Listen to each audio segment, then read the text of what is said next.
Rajarbagh police লাইন্সে প্রধানমন্ত্রীর parade পরিদর্শন, বললেন রাজনৈতিক স্বার্থে বাহিনীকে জনগণের মুখোমুখি করেছিল পতিত সরকার।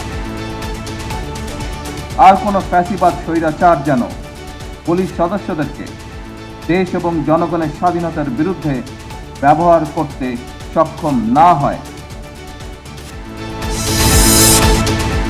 প্রায় ৩,০০০ কোটি টাকা খরচের পর শেষ পর্যন্ত বাতিল হচ্ছে ঢাকা গাজীপুর বিআরটি প্রকল্প। সাধারণ সড়কের মতো ব্যবহৃত হবে করিডর। বিআরটি প্রজেক্ট নিয়ে সামনের দিকে হাঁটা উচিত না। অডিট করেও বলতে হবে কতটুকু কাজ কন্ট্রাকচুয়ালি বাকি আছে আর কতটুকু আমি কমাবো, এই হিসাব নিকাশ করে প্রথমে কন্ট্রাক্ট থেকে বের হয়ে আসতে হবে। গাজীপুরের কালিয়াকৈরে গরু চোর সন্দেহে ৩ জনকে পিটিয়ে হত্যা, ট্রাকে আগুন, কাপাসিয়ায় হত্যার শিকার ৫ জনকে গোপালগঞ্জে গ্রামের বাড়িতে দাফন। হাম এবং উপসর্গে দীর্ঘ হচ্ছে মৃত্যুর মিছিল, ২৪ ঘন্টায় প্রাণ গেল আরও ৩ শিশুর। হাসপাতালের রোগীর চাপ সামাল দিতে হিমশিম অবস্থা। বেডও দুজন হলে দেবো, আমার বেডও দিতে হয়েছেন আর আমার খুঁজে তুলছি। আমার সিকিউরিটি হাম হয়ে গেছে, তারা বলছে হাম হয়েছে, হামর চিকিৎসা আমরা এখানে হয় না, আপনারা শামসুদ্দিনও। তলদেশ ভরাট হওয়ায় সর্পিল আকৃতির ঘাঘট নদী এখন নীরব ঘাতক। গিলে খাচ্ছে নীলফামারী, রংপুর এবং গাইবান্ধার ৮ উপজেলার ভিটেমাটি জমি। এখানে আমার এই ৬ বিঘা জমি, ৬ বিঘা জমি আমার নদীতে। কোনো বাঁচার পথ নাই, কোন পাকে যে উড়িয়ে যা ঘর তোর মতো সেও পথটা নাই।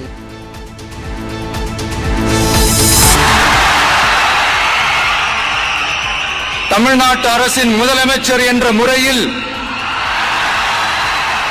எனது கவனத்திற்குள்ளாவதும்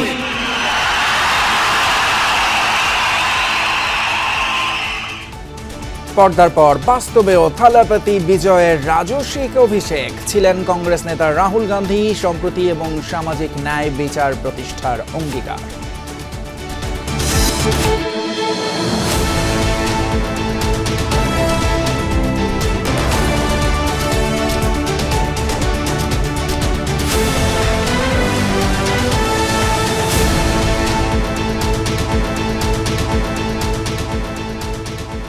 সবাইকে আমন্ত্রণ দুপুরের বাংলাদেশে। আপনাদের সাথে আছি আমি ফয়সাল তিতুমির। এতক্ষণ শিরোনামগুলো দেখলেন।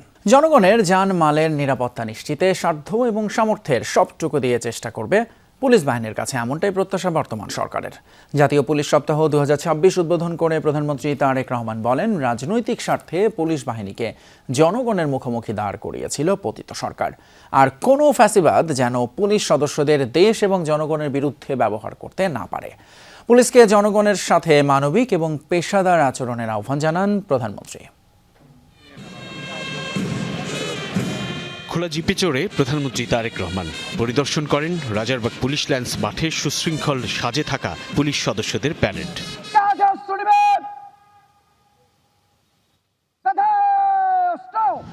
এরপর প্রধানমন্ত্রী গ্রহণ করেন অভিবাদন।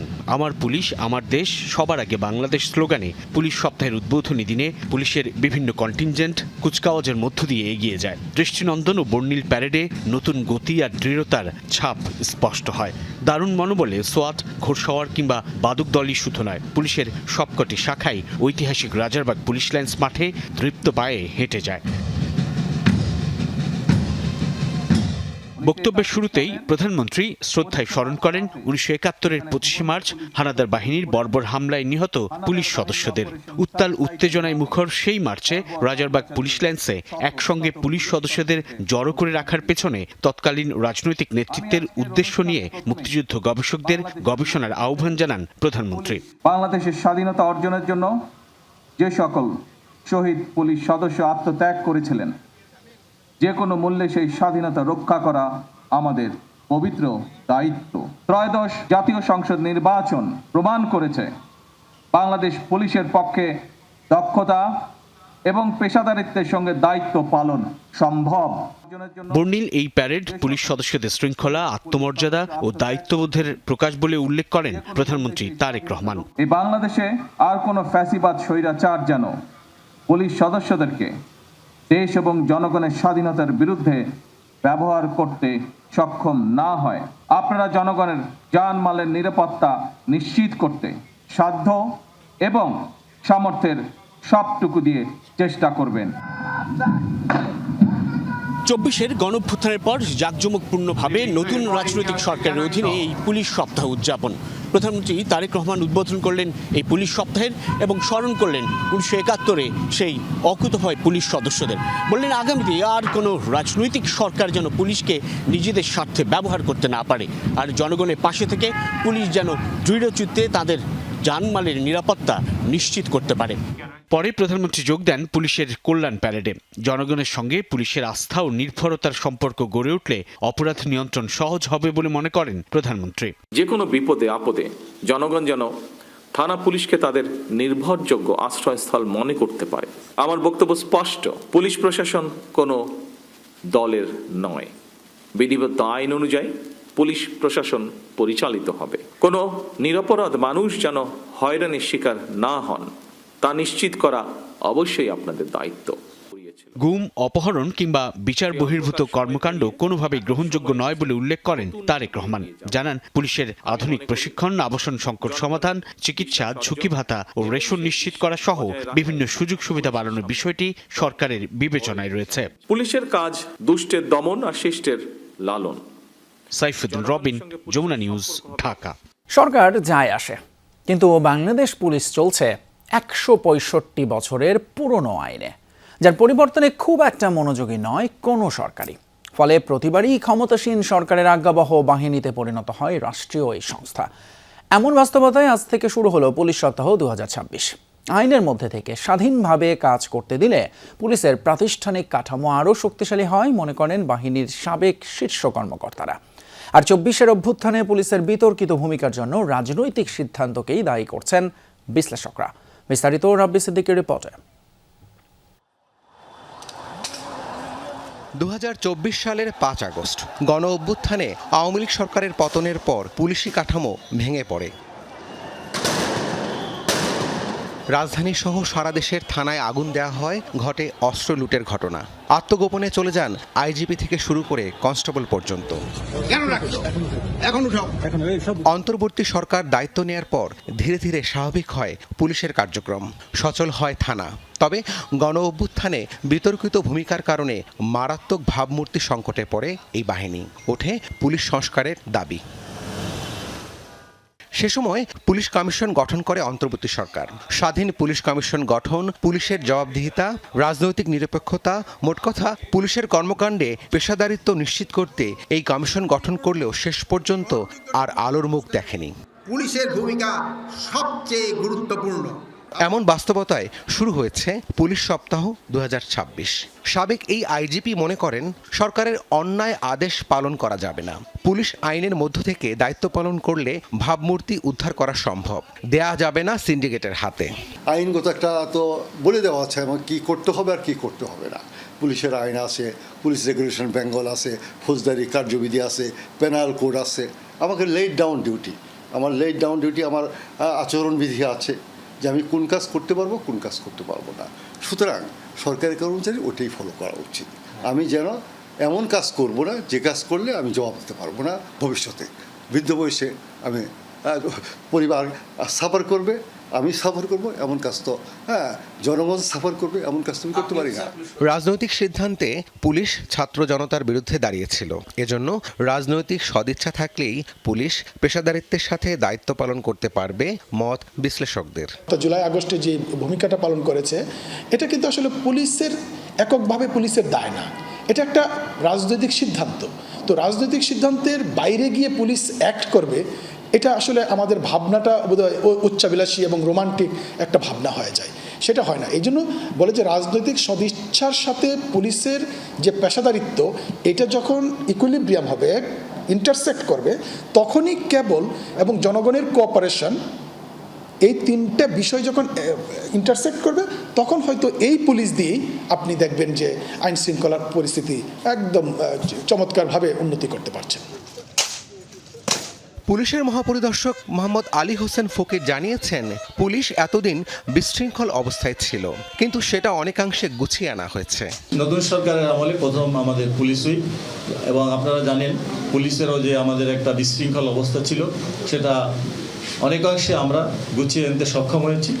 পুলিশের যে দাবি দাওয়া ছিল তা শিগগিরই পূরণ হচ্ছে বলেও জানান আইজিপি।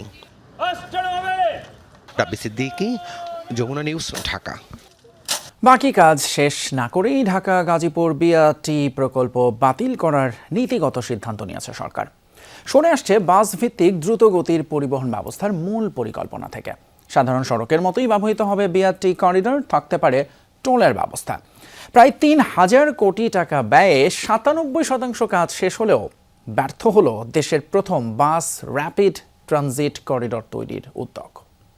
২০১২ সালের ডিসেম্বরে ঢাকা গাজীপুর বাস র্যাপিড ট্রানজিট বিআরটি প্রকল্পের কাজ শুরু হয়। 4 বছরের মধ্যে এই প্রকল্পের কাজ শেষ হওয়ার কথা ছিল সুফল পাবে মানুষ। কিন্তু 13 বছর কেটে গেলেও এখনও এই প্রকল্পের কাজ শেষ হয়নি। সুফল তো মেলেইনি, বরং বিমানবন্দর থেকে গাজীপুরের এই অঞ্চলে বসবাসকারী মানুষ ভুগছে উন্নয়ন যন্ত্রণায়।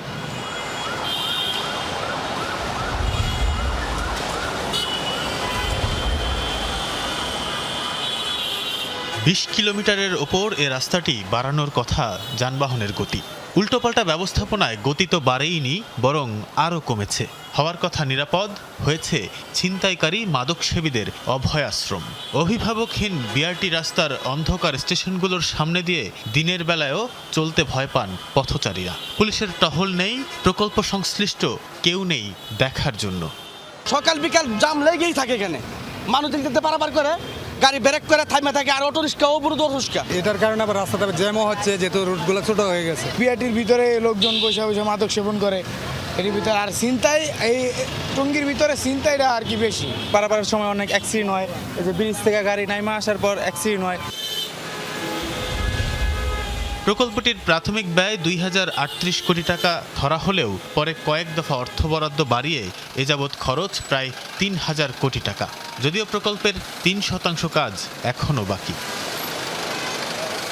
জুলাই গণঅভ্যুত্থানের পর পালিয়ে যায় প্রকল্পের ঠিকাদার। অন্তর্বর্তী সরকারের সময় আরও ৩,০০০ কোটি টাকা চাওয়া হয় বাকি কাজ শেষ করতে। নাকচ করে তা ফেরত পাঠায় তৎকালীন পরিকল্পনা কমিশন। ২০২৪-এর ডিসেম্বরের পর এই প্রকল্পে আর কোনো কাজ হয়নি। এবার সরকারের নীতিগত সিদ্ধান্ত বাতিল হচ্ছে এ প্রকল্প। জানা গেছে, সড়ক মন্ত্রণালয়ের বৈঠকে প্রকল্পটি আনুষ্ঠানিকভাবে বন্ধের সিদ্ধান্ত হয়েছে। বিআরটি রোড ব্যবহার হবে সাধারণ রাস্তার মতোই, থাকতে পারে টোলের ব্যবস্থাও।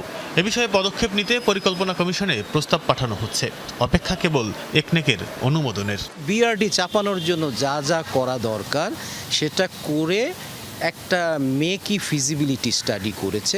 শুরু থেকে এই প্রকল্পের পরামর্শক যোগাযোগ বিশেষজ্ঞ অধ্যাপক শামসুল হক। কেন এই বিলম্ব, পরিকল্পনার ত্রুটি ও ভবিষ্যতের করণীয় নির্ধারণে বর্তমান সরকার ক্ষমতা গ্রহণের পর তার নেতৃত্বে একটি কমিটি গঠন করা হয়। তাদের তদন্ত রিপোর্টে বলা হয়, প্রকল্প বন্ধের জন্য অবশিষ্ট যতটুকু কাজ করা প্রয়োজন তা করে এখনই এটি বন্ধ করা দরকার। কমিটির থেকে বলা হয়েছে বিআরটি প্রজেক্ট নিয়ে সামনের দিকে হাঁটা উচিত না। অডিট করে বলতে হবে কতটুকু কাজ কন্ট্রাকচুয়ালি বাকি আছে আর কতটুকু আমি কমাবো, এই হিসাব নিকাশ করে প্রথমে কন্ট্রাক্ট থেকে বের হয়ে আসতে হবে। তারপরে গভর্নমেন্ট বলবে আমাকে রিপারপাস করতে হবে, মাঝখানে নতুন কিছু সেফটি এলিমেন্ট নিয়ে আসলে পরে দ্রুত গতিতে চললেও নিরাপত্তাটা নিশ্চিত হবে। অধ্যাপক শামসুল হক জানান, বিআরটিকে টোল ভিত্তিক উচ্চগতির রোড করার পরামর্শ দেওয়া হয়েছে। এছাড়া করিডোরটিতে নিয়ন্ত্রিত প্রবেশাধিকার, দুই পাশে সার্ভিস রোড নির্মাণে পৃথক প্রকল্প নেওয়ার প্রস্তাব দেওয়া হয়। বলেন, বিদ্যমান বিআরটি স্টেশনগুলো এখনই না ভেঙে টোল আদায়ের জন্য প্রস্তুত করা যেতে পারে। টেকনিক্যাল রিপোর্টে আমরা দেখিয়েছি বিআরটিটা এটার জন্য প্রযোজ্য হবে না, হিতে বিপরীত হবে। এখন যেইভাবে মাঝখানের করিডোর দিয়ে যাচ্ছে, এইটাকে সড়ক বিভাগের ঢাকা সিলেট করিডোর যেইভাবে উন্নয়ন করছে, মাঝখানে দ্রুত গতির একটা রাস্তা, দুই পাশে সার্ভিস রাস্তা, মাঝখানের রাস্তা যারা ব্যবহার করবে তারা টোল দিবে। বিআরটি পরিচালনার জন্য তৈরি করা কোম্পানিতে কর্মরতদের সরকারের অন্য কোনো বিভাগে যুক্ত করার পরামর্শও দেয়া হয়েছে। এই সংস্থাকে সরকারের কোনো একটা জায়গায় অ্যাবজর্ব করে নেওয়াটা দূরদর্শী সিদ্ধান্ত হবে। ত্রুটিপূর্ণ প্রকল্পে এরই মধ্যে অপচয় হয়েছে রাষ্ট্রের হাজার হাজার কোটি টাকা, আর দীর্ঘদিনের দুর্ভোগ তো ছিলই। নতুন সিদ্ধান্তে এ ভুল কতটা কাটিয়ে ওঠা যায় সেটিই এখন দেখার অপেক্ষা। তানভীর সিদ্দিক, টিপু, যমুনা নিউজ, ঢাকা। গাজীপুরের কালিয়াকৈরে গরু চোর সন্দেহে 3 জনকে পিটিয়ে হত্যা করেছে এলাকাবাসী। বেশ কিছুদিন ধরেই এলাকায় গরু চুরি বেড়ে যাওয়ায় রাত জেগে পাহারা বসায় স্থানীয়রা। তাদের দাবি, ভোরের দিকে চোরের দল পিকআপ নিয়ে গ্রামে ঢোকে, আর এ সময় 3 জনকে ধরে গণপিটুনি দিলে মৃত্যু হয় তাদের। গাজীপুরের কালিয়াকৈর সদর থেকে 10-12 কিলোমিটার দূরের জনপদ বাগচালা।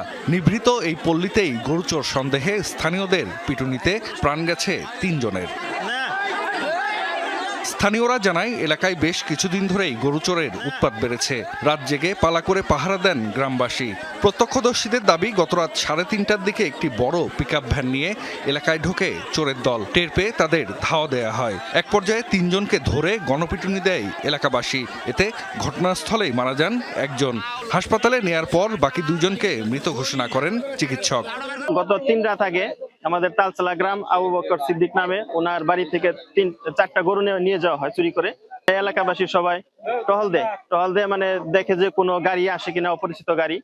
তো ঢোকার পরে গত রাত্রে আর কি, তো একটি পিকআপ ঢুকে গাড়ি সহ তাদেরকে ধরে তাদেরকে কিছু 2 জন চোরকে আমরা আটকানোর পরে তাদেরকে কিছু গণপিটুনি দেওয়া হয়। কিছুক্ষণ পরে আমরা শুনি যে তালতলা আরেকজন চোর, সে পলাতক ছিল, তাকে ধরা হয় এবং তাকে কিছু গণপিটুনির মাধ্যমে পুলিশের কাছে সুপর্দ করা হয়। গোয়াল থেকে গরু বের করতে পারে না, করবে অবস্থায় তাদেরকে ধরছে। বিক্ষুব্ধরা পিকআপ ভ্যানটিতেও আগুন ধরিয়ে দেয়। খবর পেয়ে ঘটনাস্থলে যায় পুলিশ। নিহতরা আন্তজেলা চোর ও ডাকাত দলের সক্রিয় সদস্য ছিল বলে জানান কর্মকর্তারা। নাম সেলিম, তার দেশের বাড়ি হলো পটুয়াখালী, বরিশাল। আরেকজনের বাড়ি হলো আপনার আজাহার যে আছে বদনি ভাঙ্গা, চিপুর, সে গাজীপুর জেলা। আর একজন হলো কৃষ্ণ, তার বাড়ি হলো সিলেট সদরে। তারা দীর্ঘদিন যাবৎ এই আমাদের গাজীপুর বিভিন্ন এলাকা হইতে তারা কৃষকের গরু চুরি করে নিয়ে বিক্রি করিতেছে। এ ঘটনায় আইনগত ব্যবস্থা নেওয়ার কথা জানিয়েছে আইন শৃঙ্খলা বাহিনী। জাহিদ হাসান, যমুনা নিউজ। অন্যদিকে গাজীপুরের কাপাসিয়ায় হত্যার শিকার 5 জনের জানাজা শেষে দাফন সম্পন্ন হয়েছে গোপালগঞ্জে। বেলা 12টায় সদর উপজেলার উত্তর চরপাড়া কবরস্থানে দাফন করা হয় তাদের। এর আগে ভোরে 2টি মরদেহবাহী গাড়ি গ্রামের বাড়িতে পৌঁছালে কান্নায় ভেঙে পড়েন স্বজনরা। আহাজারিতে ভারী হয়ে ওঠে চারদিকের পরিবেশ। বেলা 11:30টার দিকে সদর উপজেলার পাইককান্দি পঞ্চপল্লী মাদ্রাসা মাঠে অনুষ্ঠিত হয় জানাজা। এদিকে নিহতদের বাড়ি সহ এলাকার নিরাপত্তা নিশ্চিতে অতিরিক্ত পুলিশ মোতায়েন করা হয়েছে।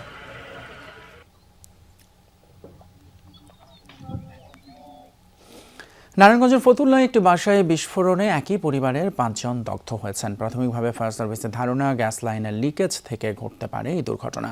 স্থানীয়রা জানায়, সকাল 7টার দিকে ভুইগড় গিরিধারা এলাকায় 8তলা ভবনের নিচতলার পশ্চিমের ফ্ল্যাটে বিকট শব্দ শোনা যায়। ছুটে যায় এলাকাবাসী। বাসাটি থেকে দগ্ধ অবস্থায় উদ্ধার করা হয় মোহাম্মদ কালাম, তার স্ত্রী সালমা, তাদের 3 শিশু সন্তান মুন্না, মুন্নি এবং কথাকে।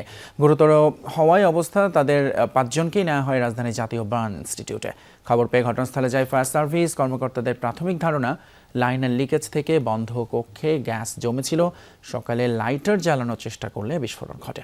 তবে তদন্ত শেষে বিষয়টি নিশ্চিত হওয়া যাবে বলে জানিয়েছেন ফায়ার সার্ভিসের কর্মকর্তারা। এদিকে এই ঘটনায় আহতদের দুপুরে জাতীয় বার্ন ইনস্টিটিউটে দেখতে যান স্বাস্থ্যমন্ত্রী সর্দার মোহাম্মদ সাখাওয়াত হোসেন। এ সময় তিনি বলেন, একই পরিবারের 5 জন দগ্ধ হওয়ার ঘটনা খুবই মর্মান্তিক। তাদের সর্বোচ্চ চিকিৎসার ব্যবস্থা করা হচ্ছে। প্রয়োজনে সব ধরনের আর্থিক সহায়তা দেওয়ার প্রতিশ্রুতি দেন মন্ত্রী।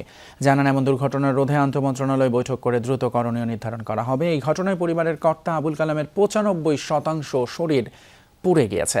বাকিদেরও অবস্থা আশঙ্কাজনক বলে জানান কর্তব্যরত চিকিৎসক। যে গৃহকর্তার স্বামী সে 90%, ওনার স্ত্রী 65% এবং বাচ্চাগুলিও আপনার 35%, 40% এরকম পুড়ে গিয়েছে। আমরা 2-1 দিনের ভিতর ইন্টারমিনিস্টারিয়াল একটা মিটিং করব এই অ্যাওয়ারনেস বৃদ্ধি করার জন্য মানুষের মধ্যে। হত্যা মামলায় কার্যক্রম নিষিদ্ধ আওয়ামী লীগের নেতা জাহাঙ্গীর কবির নানক এবং শেখ ফজলেনুর তাপস সহ 28 জনের বিরুদ্ধে বিচার শুরুর আদেশ দিয়েছেন ট্রাইব্যুনাল। এর আগে তাদের বিরুদ্ধে জুলাই অভ্যুত্থানের সময় মোহাম্মদপুরে 9 জনকে হত্যা মামলায় অভিযোগ গঠন করা হয়। এই মামলায় তাপস নানক সহ পলাতক আসামিদের তালিকায় রয়েছেন ডিবির সাবেক প্রধান হারুনুর রশিদ, সাবেক ডিএমপি কমিশনার হাবিবুর রহমান এবং সাবেক যুগ্ম কমিশনার বিপ্লব কুমার সরকার সহ পুলিশের বেশ কয়েকজন ঊর্ধ্বতন কর্মকর্তা। আর নিষিদ্ধ সংগঠন ছাত্রলীগের মোহাম্মদপুর থানার সভাপতি নাইমুল হাসান রাসেল সহ 4 নেতাকর্মী এই মামলায় গ্রেপ্তার হয়ে কারাগারে আছেন। এদিকে জুলাই আন্দোলনে উত্তরা হত্যাকাণ্ডের তদন্ত প্রতিবেদন 30 জুন এবং ফেনীতে হত্যাকাণ্ডের তদন্ত প্রতিবেদন 21 জুলাই দাখিলের নির্দেশ দিয়েছেন ট্রাইব্যুনাল। ছাত্র জনতার মাতৃতুল্য যে নেত্রী ছিলেন, যার উপরে মানুষের এত আশা ভরসা ছিল, হয়তো এই দেশের ছাত্র জনতা কোনোদিন চিন্তা করে নাই তিনি এইরকম একটা সিদ্ধান্ত বা এইরকম একটা হুকুম তিনি দিতে পারেন। তিনি আন্দোলন দমনে চেষ্টা করতে পারেন বা তিনি রাষ্ট্রীয় নানান কলাকৌশল ব্যবহার করতে পারেন, কিন্তু আমি ওপেন নির্দেশনা দিয়েছি লেথাল ওপেন বিমান করবে, সোজা গুলি করবে। নৌযাত্রা শতভাগ নিরাপদ করতে চেষ্টা করছে সরকার। ঈদ সামনে রেখে কোনো বিশৃঙ্খল পরিস্থিতি তৈরি হতে দেওয়া হবে না, এমনটাই জানিয়েছেন সড়ক পরিবহন, নৌ ও রেলমন্ত্রী শেখ রবিউল আলম। সকালে নৌ নিরাপত্তার সপ্তাহ উদ্বোধন শেষে তিনি বলেন, লঞ্চ মালিকদের জবাবদিহিতার মধ্যে আনা হবে। নৌপথকে আরও শৃঙ্খলার মধ্য দিয়ে আসার কথাও বলেন মন্ত্রী। অনুষ্ঠানে নৌ প্রতিমন্ত্রী মোহাম্মদ রাজীব হাসান বলেন, ঈদে অনুমোদনহীন এবং ফিটনেসবিহীন নৌযান চলতে দেওয়া হবে না, সেজন্য নৌ পুলিশ, কোস্টগার্ড সহ সংশ্লিষ্টদের নির্দেশ দেন তিনি। ছোট ছোট নৌপথে অনুমোদনহীন কিছু নৌযান চলাচল করে। এখানে নৌ পুলিশের যারা আছেন, কোস্টগার্ডের যারা আছেন, আপনাদেরকে অনুরোধ করবো এই বিষয়টি একটু সতর্কভাবে দেখার জন্য। আমাদের নৌপথটা অনেকটা গড গিফটেডের মতো, গড গিফটেড। তো এইটাকে যদি আমরা একটু নিরাপদ এবং সমৃদ্ধ করতে চেষ্টা করি, বিশেষ করে একটা শৃঙ্খলা খুব দরকার। নজর দেব দেশের হাম পরিস্থিতিতে। দেশ জুড়ে উদ্বেগজনক হারে বাড়ছে ছোঁয়াচে রোগ হামের সংক্রমণ। গত 24 ঘন্টায় উপসর্গ নিয়ে 3 শিশুর মৃত্যু হয়েছে। এদের মধ্যে সিলেটে 2 জন এবং বরিশালে 1 জন রয়েছে। এই নিয়ে সিলেটে হাম এবং উপসর্গ নিয়ে প্রাণহানির সংখ্যা দাঁড়ালো 26 জনে। গত 24 ঘন্টায় এই জেলার বিভিন্ন হাসপাতালে নতুন রোগী ভর্তি হয়েছে 122 জন। বরিশাল শেরেবাংলা মেডিকেলে নতুন ভর্তি হয়েছে 73 জন। রাজশাহী মেডিকেলে রোগী ভর্তি হয়েছে 11 জন আর চিকিৎসা শেষে বাড়ি ফিরেছে 10 জন। এছাড়া খুলনা, রংপুর এবং চট্টগ্রাম বিভাগেও বাড়ছে হাম আক্রান্ত রোগীর সংখ্যা। বেডে কাঁদছে জ্বরে কাতর ছোট্ট শিশুরা। চিকিৎসা দিতে বেশিরভাগ হাসপাতালে আইসোলেশন ওয়ার্ড খোলা হলেও স্থান সংকুলন না হওয়ায় বারান্দায় রেখে সেবা দেয়া হচ্ছে রোগীদের। একসময় নিয়ন্ত্রণে থাকা এই রোগ আবারও ভয়ঙ্কর হয়ে ওঠে উদ্বিগ্ন অভিভাবকরা। শিশুদের জীবন বাঁচাতে সচেতনতা বাড়ানোর পরামর্শ চিকিৎসকদের। 2 দিন ধরে জ্বর ছিল, যার কারণে আবার 5 দিন না 7 দিনের ডোজ দিছে আর কি। এখন মোটামুটি ভালো। হামের টিকা সম্ভবত ছোটতে দেওয়া হয়নি, নাহলে তো বাড়ার কথা লয়। এখন কি জানি, আল্লাহ জানে। তো হলো যে এখন সমস্যা দেখা দিল 6 বছরে। নিউমোনিয়া, হাম আর কাশি সমস্যার কারণে ভর্তি করেছিলাম এখানে। এখন আরাম হয়েছে মনে হয়। আমাদের সহকর্মীদের কাছ থেকে জানবো দেশের হাম পরিস্থিতির আরও বিস্তারিত। এই মুহূর্তে সিলেট থেকে যুক্ত হচ্ছেন আমাদের সহকর্মী নাবিল হোসেন। নাবিল, আজও সিলেটে আমরা 2 জনের মৃত্যুর খবর পড়লাম মাত্রই। প্রতিদিনই মৃত্যুর ঘটনা ঘটছে, মানে হঠাৎ করেই কি সিলেটে বাড়ছে বা সেখানে পরিস্থিতি নিয়ন্ত্রণে আসছে না কেন, একটু বলবেন বিস্তারিত? পরিস্থিতি আসলে নিয়ন্ত্রণের বাইরে। আমি এই মুহূর্তে আছি শহীদ শামসুদ্দিন আহমদ হাসপাতালে। পরিস্থিতি যে নিয়ন্ত্রণের বাইরে সেটি আমাদের ক্যামেরাই আপনি নিশ্চয়ই বুঝতে পারবেন। আমরা এই মুহূর্তে আছি হাসপাতালের 4 নম্বর ওয়ার্ডে। আমরা এখন পর্যন্ত আসলে 5 মিনিটের মধ্যে দেখলাম যে 3 জন রোগী সেখানে ভর্তি হয়েছেন। যদিও তাদের আসলে এখানে হাসপাতালে যে বেডে তাদেরকে দেওয়ার সুযোগ নেই, দিলেও আসলে হয়তো এক বেডে 2 জন বা 3 জন রোগী চিকিৎসা দিতে হচ্ছে। পাশাপাশি যাদের বেডে হচ্ছে না তাদেরকে মেঝেতে রেখে চিকিৎসা দিতে হচ্ছে। এই চিত্রই আসলে গত 2 থেকে 3 দিন ধরে আমাদের কাছে আরো বেশি সামনে আসছে। অর্থাৎ পরিস্থিতি যে নিয়ন্ত্রণের বাইরে সেটি এই চিত্রগুলোই বলে দিচ্ছে। আর এর বাইরে মৃত্যুর যে হারটা, সেই হারটাও আসলে যেহেতু রোগী বাড়ছে, মৃত্যুর হারটাও বাড়ছে। এবং চিকিৎসকরা যেটি বলছেন যে যেহেতু আগের 2 বছর হামের টিকার অব্যবস্থাপনা ছিল, যার কারণে কমিউনিটি লেভেলে শিশুদের যে ইমিউনিটি সেটি দুর্বল হয়ে গেছে। ফলে শিশুরা আক্রান্ত হওয়ার সাথে সাথেই আসলে তাদের যে শারীরিক জটিলতা, নিউমোনিয়া, হার্ট ফেইলিওরের মতো শারীরিক জটিলতা তৈরি হচ্ছে, ফলে মৃত্যু হারটা বাড়ছে। এবং বিশেষজ্ঞরা যেটি বলছেন যে যেহেতু এবার টিকা দেওয়া শুরু হয়েছে, 1 মাসের মতো টিকা দেওয়া আসলে চলছে সারা বাংলাদেশে, ফলে এই কমিউনিটি লেভেলে যে ইমিউনিটি সিস্টেম সেটি ডেভেলপ হতে আরও কিছুদিন সময় লাগবে। তারা বলছেন সিলেটের এই যে নাজুক পরিস্থিতি সেটিও আসলে আরও বেশ কিছুদিন সময় গেলে হয়তো উত্তরণ হতে পারে, কারণ তখন যারাই আক্রান্ত হবে তাদের মধ্যে আসলে যেহেতু টিকার প্রভাব থাকবে, ফলে এত বেশি সিরিয়াস অবস্থা তাদের নাও হতে পারে। সেই রকম কথাবার্তাই আসলে বিশেষজ্ঞরা বলছেন। ফয়সাল। নাবিল হোসেন, অসংখ্য ধন্যবাদ আমাদের সিলেট থেকে যুক্ত হয়ে আমাদেরকে বিস্তারিত জানাচ্ছিলেন। আরেক সহকর্মী এর মধ্যে যুক্ত হয়ে আছেন কাউসার হোসেন বরিশাল থেকে। কাউসার, আমরা সিলেটের চিত্র দেখছিলাম, বরিশালেও আজকে একজন মারা গিয়েছে। বরিশালের চিত্র কি একই রকম নাকি আরেকটু বেশি নাকি কম, একটু জানাবেন বিস্তারিত। তিতুমির 2-1 দিন পর পরে কিন্তু বরিশাল শেরেবাংলা মেডিকেল কলেজ হাসপাতাল থেকে আমরা খবর পাচ্ছি একজন বা দুজন করে শিশু মারা যাচ্ছে। আজও একজন শিশু শেরেবাংলা মেডিকেল কলেজ হাসপাতালে চিকিৎসাধীন অবস্থায় মৃত্যু হয়েছে এবং এ নিয়ে বরিশাল বিভাগে অর্থাৎ দক্ষিণ অঞ্চলের 6 জেলায় 32 শিশুর মৃত্যু হলো। এর মধ্যে 3 জন শিশু নিশ্চিত হামে মৃত্যু হয়েছে, বাকি 29 জন উপসর্গ নিয়ে মারা গেছে। এবং গেল 24 ঘন্টায় বরিশাল বিভাগের 6টি জেলা হাসপাতাল, 2টি মেডিকেল কলেজ হাসপাতালে 199 জন নতুন করে হামের উপসর্গ নিয়ে ভর্তি হয়েছেন এবং এর মধ্যে বরিশাল শেরেবাংলা মেডিকেল কলেজ হাসপাতালে 73 জন।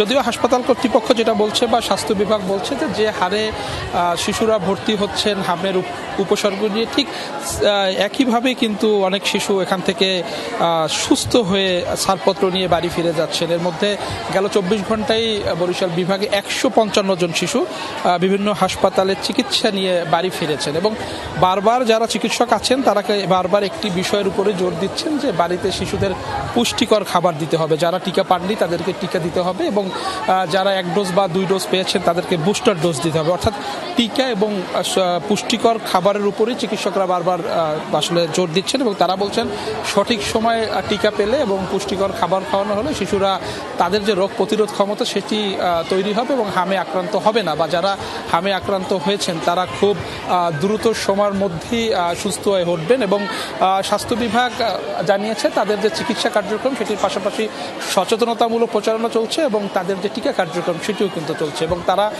আশা প্রকাশ করেছেন খুব দ্রুত সময়ের মধ্যেই এই প্রাদুর্ভাব কাটিয়ে উঠতে পারবেন। তিতুমির। কাউসার হোসেন, নিশ্চিতভাবেই সারা দেশেই আসলে মানুষের সেই আশা। অসংখ্য ধন্যবাদ। বরিশাল মেডিকেল থেকে যুক্ত হয়েছিলেন, জানাচ্ছিলেন আমাদেরকে বিস্তারিত সেখানকার হাম পরিস্থিতি। কিন্তু সিলেটে অনেকটাই লাগামহীন হয়ে পড়েছে হাম পরিস্থিতি। উপসর্গ নিয়ে সেখানে প্রতিদিনই মারা যাচ্ছে শিশুরা। রোগীর চাপে হাসপাতালের 1 শয্যায় চিকিৎসা দিতে হচ্ছে একাধিক রোগীকে। এছাড়া তো আইসিইউ এর সংকট আছেই। চিকিৎসকরা বলছেন টিকার সুফল পেতে আরও কিছুটা সময় লাগবে। এভাবেই অ্যাম্বুলেন্স থেকে বের করা হয় 14 শিশুকে। তাদের সিলেট উসমানী মেডিকেল থেকে নিয়ে আসা হয় শহীদ শামসুদ্দিন আহমদ হাসপাতালে। সবার শরীরেই হামের উপসর্গ। উসমানী থেকে আইসি, আমরা হাম রোগ হয়েছে বাচ্চা।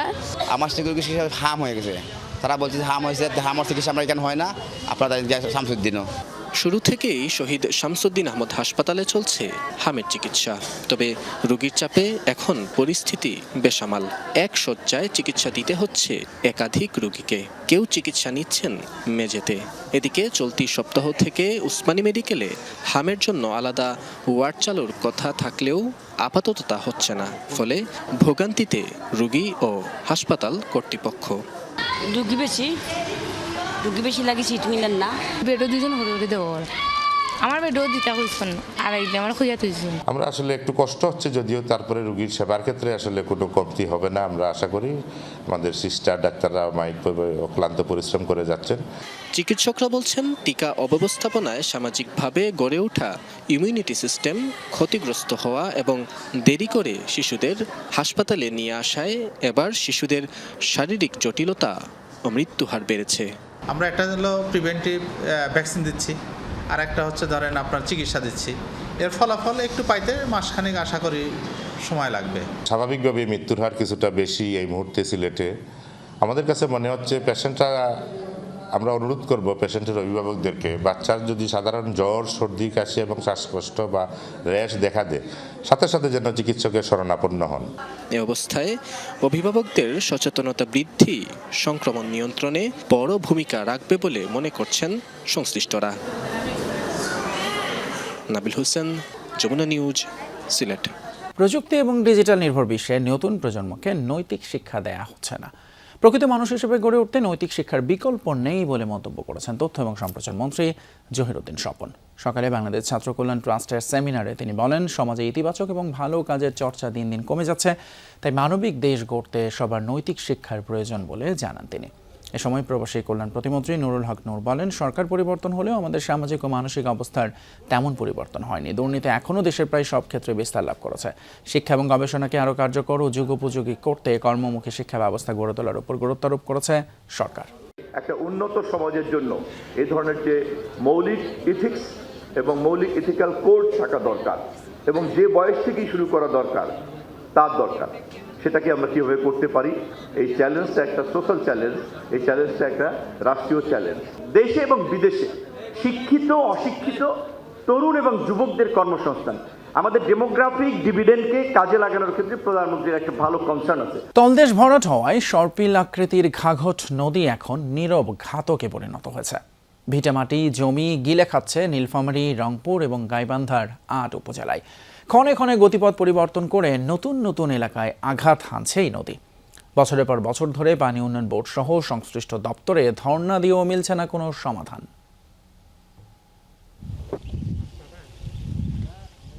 ফজলুল হক মিঠাপুকুর ভাঙনির ফকিরপাড়া গ্রামের বাসিন্দা। ৩৫ বছর আগে ৬ বিঘা কেনা জমির ৫ বিঘাই উপহার হিসেবে দেন স্ত্রী রোকেয়াকে। এখন পুরো জমি ঘাঘটের পেটে। রাধানগর গ্রামের ওমর আলী রাজিয়া দম্পতি বয়সের ভারে নুয়ে পড়েছেন। বাড়ি ভাঙার আতঙ্কে তারা। ওমর আলীর শ্বশুরবাড়িও গেছে তিস্তার গর্ভে। দলসিংপুর গ্রামের মোসলেমা খলিল দম্পতির চাষের জমি বলতে ৪০ শতক, সেটাও গিলছে ঘাঘট। বাড়ি টিকবে কিনা সেই চিন্তায় কপালে ভাঁজ। এখানে আমার এই ৬ বিঘা জমি, ৬ বিঘা জমি আমার নদীতে। বাড়িঘর দুয়ারও আমার টেনশনের উপর পড়ে আছি, কোন দিন কি হয় না হয় তার নাই ঠিক। এই যে আমার ৪০ শতক জমি মুরাই নদীত এই একটি আছে। ১৯২ কিলোমিটার ঘাঘটের দুপারে শতাধিক পয়েন্টে চলছে এমন নির্দয় ভাঙন। ভিটে মাটি হারিয়ে উদ্বাস্তুর সংখ্যা বাড়ছেই, রাস্তাঘাটের অস্তিত্ব বিলীন। দখল ও তলদেশ ভরাট হওয়ায় ঘাঘট এখন নীরব ঘাতক। কোনো বাঁচার পথ নাই, কোন পাকে যে উড়িয়ে যা ঘর তোর মত সেও পথটা নাই। ৬০ শতক মাটি ভাঙি গেছে, বাড়িঘর ভাঙতে কোনো সময় আছে? কোনো টাইম নাই। আমাদের এই নদী আমাদের যে একটা ক্ষতি করতেছে সেটা বয়ান করা যাবে না। রাধানগর সহ বিভিন্ন এলাকায় অপরিকল্পিত বাঁধের কারণে গতিপথ পরিবর্তন করে ঘাঘট। নতুন নতুন এলাকায় শুরু হয় ভাঙন। ফকিরপাড়ায় বরেন্দ্র সেচ প্রকল্পটিও পড়েছে হুমকির মুখে। পানি উন্নয়ন বোর্ডের কাছে আবেদন করেও মিলছে না সুরাহা। রাস্তাঘাট তো সব কিছুই শেষ। এখন মানুষ যে আবাদ করে নিয়ে আসবে, তা আবাদ তো নিয়ে আসতে পারে না রাস্তাঘাটের কারণে। ওরা পানি দিয়ে এখন কি করবে? ২১ সালের ওই দিক পানি উন্নয়ন বোর্ডের কাছে দরখাস্ত করছিলাম, কিন্তু পানি উন্নয়ন বোর্ড আমাদেরকে শুধু আশ্বাস দেয়, আমরা বুঝি না কি কারণে আমাদের এলাকায় এই অবহেলিত। চেয়ারম্যানের বর্ণনাতেও ক্ষয়ক্ষতির ভয়াবহতার চিত্র। মিঠাপুকুরের এমপি ভাঙন এলাকা পরিদর্শন করে সমাধানে দিয়েছেন প্রতিশ্রুতি। ভাঙনী ইউনিয়নের ১, ২, ৫, ৭ এবং ৮ নম্বর ওয়ার্ডের দুই পাশে ভাঙন সৃষ্টি হয়েছে প্রায় ২২ কিলোমিটার ব্যাপী। কোনো সুরাহা পর্যন্ত পায়নি। শত শত মানুষ এখানে ভিটে হারা, বাড়িঘর হারা এবং তার ফসলি জমি নষ্ট হয়ে যাচ্ছে। পুরাটা মেপে কত মিটার দৈর্ঘ্য আমার বা কয় কিলো হয় এটা দেখে আমাদের একটা প্রকল্প রেডি করব এবং এটা মন্ত্রণালয় থেকে সরাসরি এটা আমার ডিও লেটারের মাধ্যমে এটাকে পাস করে আনার জন্য আমরা চেষ্টা করব, সর্বাত্মক চেষ্টা চালাবো। নীলফামারীর শৈলমারীর আলশিয়াপাড়া গ্রামে তিস্তা নদী থেকে শুরু হয়ে জলঢাকা কিশোরগঞ্জ, রংপুরের গঙ্গাচড়া সদর, মিঠাপুকুর পীরগাছা, গাইবান্ধার সাদুল্লাপুর ও ফুলছড়ির বালাসী ঘাটের উত্তরে ব্রহ্মপুত্র নদে মিশেছে সর্পিল আকৃতির এই ঘাঘট নদী। সরকার মাঝারুল মান্নান, যমুনা নিউজ, রংপুর। নায়কের মতোই রাজস্বিক অভিষেক হলো সুপারস্টার জোসেফ বিজয় থালাপাতির।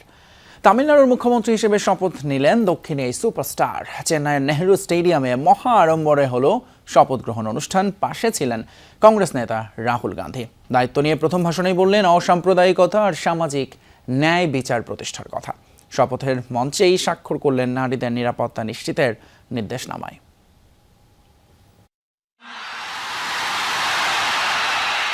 নায়কের আগমনের অপেক্ষায় জনসমুদ্র চেন্নাইয়ের নেহরু স্টেডিয়াম। টিভিকের বিপুল সংখ্যক কর্মী সমর্থকের পাশাপাশি তামিলনাড়ুর নতুন সরকারের শপথ গ্রহণ অনুষ্ঠানে উপস্থিত ছিলেন তামিল চলচ্চিত্রের স্বনামধন্য তারকারাও।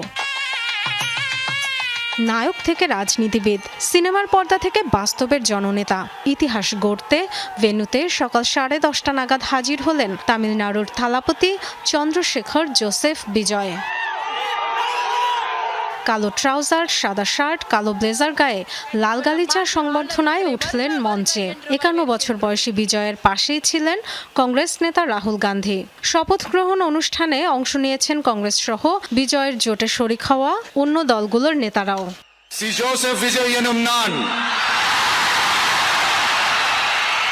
নায়কোচিত ভঙ্গিমায় শপথ বাক্য পাঠ করেছেন তামিল ভাষায়। সে সময় হাততালি আর উচ্ছ্বাসে ফেটে পড়ে স্টেডিয়াম।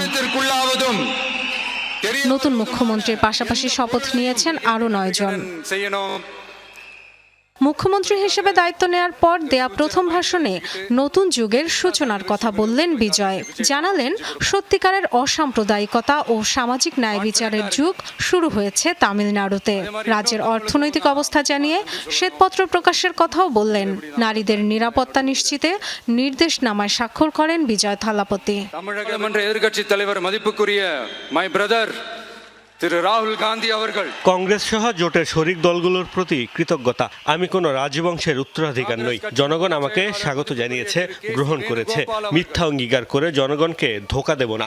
10 লাখ কোটি ঋণের বোঝা মাথায় নিতে হচ্ছে। স্বচ্ছতার জন্য তামিলনাড়ু রাজ্যের বর্তমান অবস্থা জানিয়ে শ্বেতপত্র প্রকাশ করব। সিপিআইএম কচ্ছিন দেশীয় ভাষণ শেষে জনতাকে সাথে নিয়ে সেলফি তোলেন বিজয় থালাপতি। 6 দশকে প্রথমবারের মতো তামিলনাড়ুর ক্ষমতায় ডিএমকে এবং এআইএডিএমকের বাইরের কোনো দল। Dorothy Tastin, Jamuna news. পর্দার নায়ক বিজয় থালাপতির এরকম মুখ্যমন্ত্রী হওয়ার পথটাও ছিল বেশ নাটকীয়। সরকার গঠনে অন্তত 5টি দলের সহায়তা নিতে হয়েছে তাকে। 17 বছর আগে কংগ্রেসে যোগ দেওয়ার লক্ষ্যে রাহুল গান্ধীর বাসভবনে গিয়ে করেছিলেন বৈঠক।